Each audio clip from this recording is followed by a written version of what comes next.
Hello বন্ধুরা, আমার ছোট্ট সঙ্গী ব্লগের পক্ষ থেকে তোমাদের সবাইকে অনেক অনেক ভালোবাসা। তো আজকে আমরা এসেছি ভদ্রা আম্মা কালী পুজোর, সেই উপলক্ষে মেলা হচ্ছে আর মন্দিরেও যাব। তো তার আগে বিনীত ঘোড়া চড়বে বললো, এই জন্য ও ঘোড়া চড়তে গিয়েছে আর আমরা এখানে সবাই মিলে দাঁড়িয়ে আছি। বিভিন্ন ঠাকুর নিয়ে এই স্বামীগুলো মন্দিরের ভিতর ঢুকছিল, তো সেটা দেখছিলাম। আর এনারা পুরো 1 মাস নিরামিষ খেয়ে এই গাছগুলোর চারা দেয়, তো তারপরে এই ভদ্রামা কালীর পুজোর দিন এই গাছগুলো নিয়ে আসে। তো সেটা তোমাদের সঙ্গে শেয়ার করলাম। তো বিনীত এখনও আসেনি, আমরা এখনও দাঁড়িয়ে আছি এখানে। তো তোমাদের এই ভিডিওটা কেমন লেগেছে তা অবশ্যই কমেন্টের মাধ্যমে জানিও।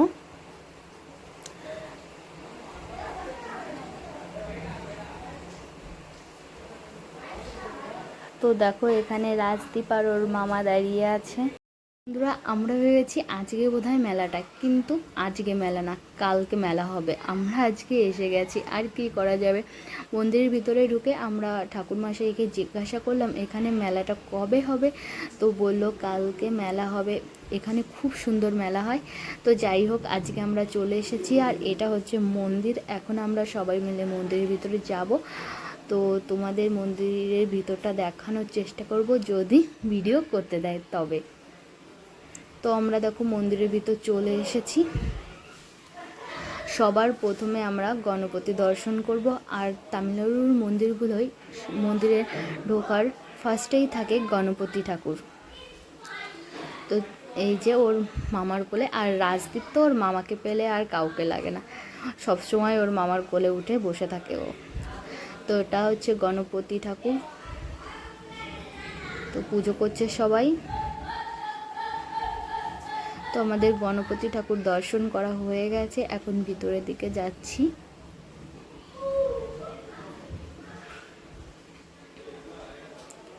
তো এটা হচ্ছে নারায়ণ ঠাকুর, লক্ষ্মী সরি, আর এটা হচ্ছে নারায়ণ।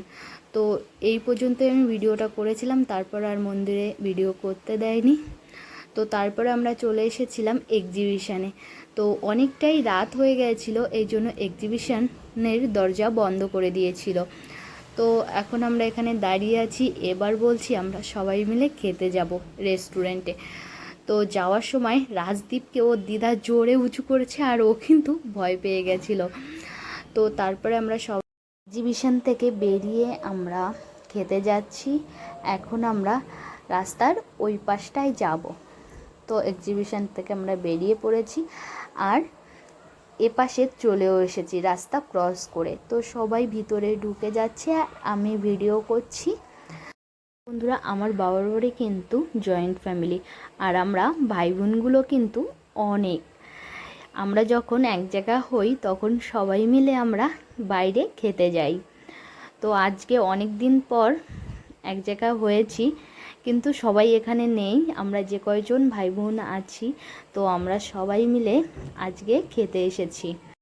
তো বন্ধুরা, আমার দাদা জিজ্ঞাসা করছে যে তোরা কে কী খাবি, তো আমরা সবাই বলেছি আর দাদা অর্ডার করে দিয়েছে। আর কাকিমা এসেছে আমাদের সঙ্গে। আজকে কাকিমা খাবে না, আজকে কাকিমার ভেজ ডে, এই জন্য কাকিমার জন্য শুধু একটা আইসক্রিম অর্ডার করা হয়েছে। বন্ধুরা, আজকে অনেকটাই রাত হয়ে গেছে, এই জন্য রেস্টুরেন্ট পুরো ফাঁকা হয়ে গেছে। আমরা সবাই গেছিলাম আর আরও একটা ফ্যামিলি ছিল, ব্যাস এই দুটো ফ্যামিলি আমরা ছিলাম, আর কেউই ছিল না। তো বেশ ফাঁকায় ফাঁকায় আজকে খাওয়া দাওয়া হলো। তো তোমাদের এই ভিডিওটা কেমন লেগেছে তা অবশ্যই কমেন্টের মাধ্যমে কিন্তু জানিও। আর এই যে আমরা সবাই বসে গেছি, আর দেখো এখানে কিন্তু এক্সট্রা কোনো জলের বোতল পাওয়া যায় না। মানে এই বোতলের ভিতর একটা পুদিনা পাতার ডাল ভরে দেয়, তার ভিতর যে জলটা দেয় সেই জলটাই কিন্তু খেতে হয়। আর আর আমি আগে বলেছিলাম যে কাকিমার জন্য আইসক্রিম অর্ডার করা হয়েছিল, তো সেটা ভুল ছিল। কাকিমার জন্য আইসক্রিম না, ফালুদা অর্ডার করা হয়েছিল। আর আমাদেরও খাবার দিয়ে দিয়েছে। তো আমরা এখন খাবার খাচ্ছি। আজকে আমরা অর্ডার করেছিলাম নান, সঙ্গে তান্দুরি চিকেন, মশলা চিকেন, ফ্রাইড রাইস, আর লাস্টে অনেকে আইসক্রিম খেয়েছে। আমি কিন্তু খেয়েছিলাম না, আমার খেতে ইচ্ছা করছিল না আইসক্রিম। আর ভাইরা এই জুসটা খেয়েছিল। তো আজকের ভিডিওটা এই পর্যন্তই। তো তোমরা ভালো থেকো, সুস্থ থেকো, টাটা, বাই বাই।